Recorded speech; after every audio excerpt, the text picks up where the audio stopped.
BPB's 2018 NAMM show coverage is sponsored by Loopmasters and Plugin Boutique.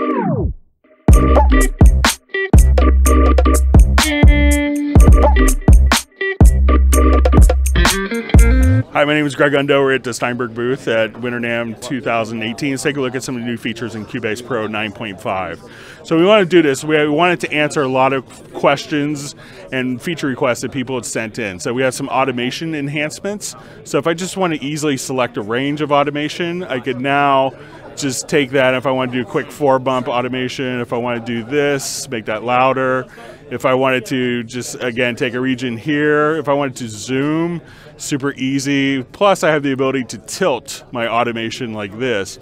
And if I switch to my object selection tool, I could now just raise and lower individual automation points. But the thing that people wanted was when you have a change in values to actually draw in different curves. So we could just now do our Bezier curves just that easily. If I wanted to add another point here, just double click and I could put in different curve values. Now this isn't just tied into automation, but this also relates to how it's going to interact with a VCA fader. So if I have a VCA fader here that actually just kind of draws in, at this point I could see the change in how the VCA is affecting the automation.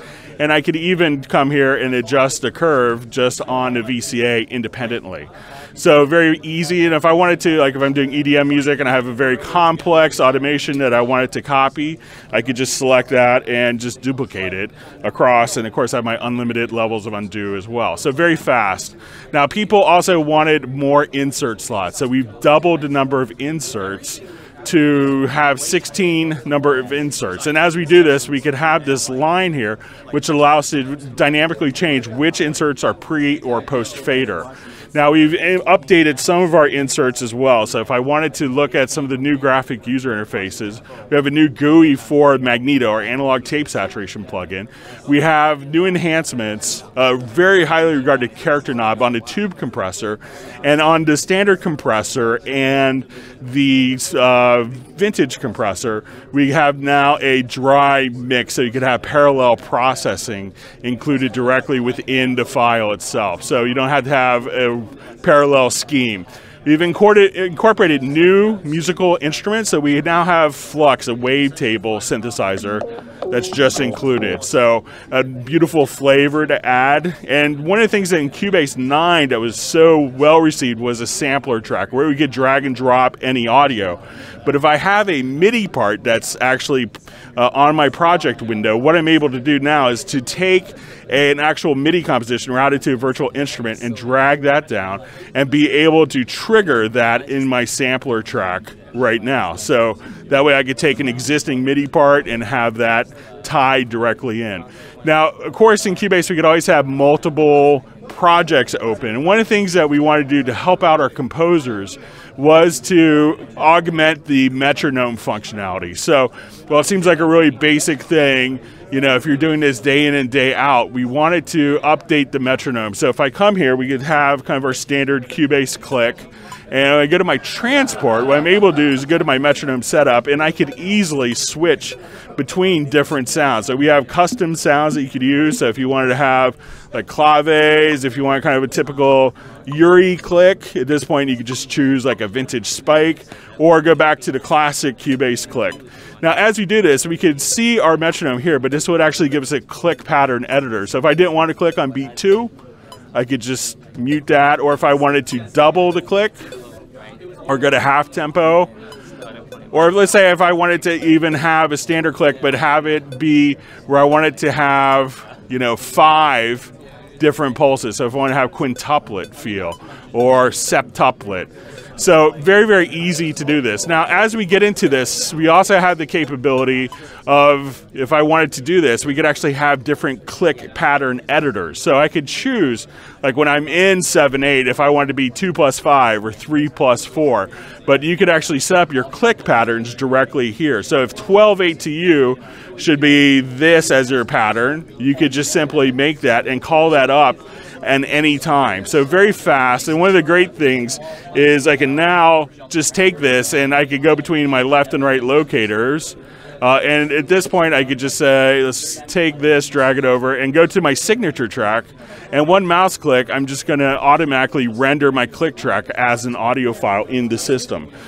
So we also wanted to make some more processing functions easier to work with as well. Because a lot of people, now that we can do so many different processes in real time, we tend to run out of DSP power. So what we're able to do here is to actually just take a particular audio file. We open up our offline processing, and let's say if I select a file, I could play like a vocal file here. But if I wanted to just add something like a delay, I could choose to add a delay and even accommodate a tail. So I'm just going to add that, and that will actually just simply render that file. So it's playing back through the sound of the delay without actually taking any CPU cycle. So now if I played that back, we could audition it.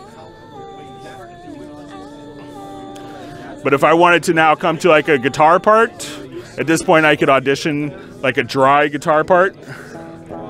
And let's say I just wanted to add distortion, like our VST amp rack. I could come here and just process that plugin. Let's take a look at presets.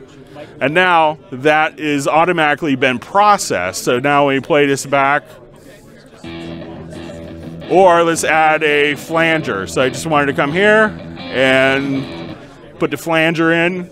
And if I wanted to, again, just kind of preview that. And if I wanted to change how that's actually the order, I could just drag and drop and change the order. I could bypass a particular function, or at any time, even after saving a project, like 10 seconds later or 10 years later, I could choose to delete a single function or delete all the functions. So even if I want to take like a number of different drum files here, and let's say I want to run those through like an analog tape meter, I could just now come directly here and say, let's just process, and we'll take all 13 drum files, and now we process it, and it's as if we're playing through the analog tape without taking any CPU cycles.